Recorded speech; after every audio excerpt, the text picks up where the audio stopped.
রাজধানী শাহবাগে সড়ক অবরোধ করে আন্দোলন করায় নিয়োগ বাতিল হওয়া প্রাথমিক শিক্ষকদের লাঠিপেটা করে ছত্রভঙ্গ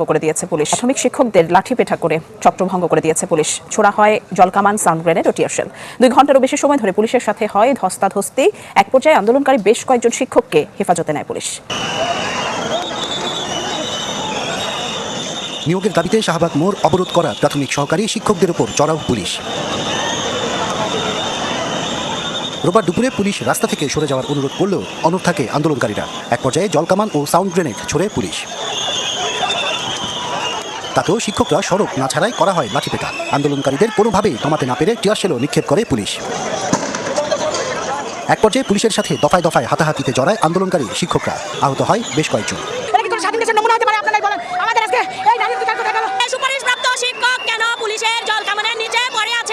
আপনারা অনুরোধ করতেছেন, আমিও করতেছি, সাধারণ জনগণের ভোগান্তি হচ্ছে, আমরা চাই যে কারো যেন ভোগান্তি না হয়। প্রাথমিক শিক্ষকরা বলছেন, দাবি আদায় না হওয়া পর্যন্ত ছাড়বেন না রাজপথ।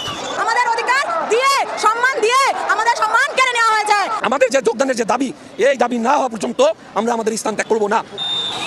বিকেলের দিকে আন্দোলনকারী বেশ কয়েকজনকে আটক করে পরিস্থিতি নিয়ন্ত্রণে আনার চেষ্টা করে পুলিশ। তবে নারী শিক্ষকদের একটি অংশকে সরাতে বেশ বেগ পেতে হয় আইন শৃঙ্খলা বাহিনীকে। আশরাফুল আলম আকাশ, চ্যানেল 24, ঢাকা। সব ভিডিওটি দেখে আপনাদের কেমন লেগেছে আপনাদের মতামত কমেন্ট বক্সে জানিয়ে দিবেন, কেননা আপনাদের মতামত দেখে পরবর্তী ভিডিও নিয়ে আসবো।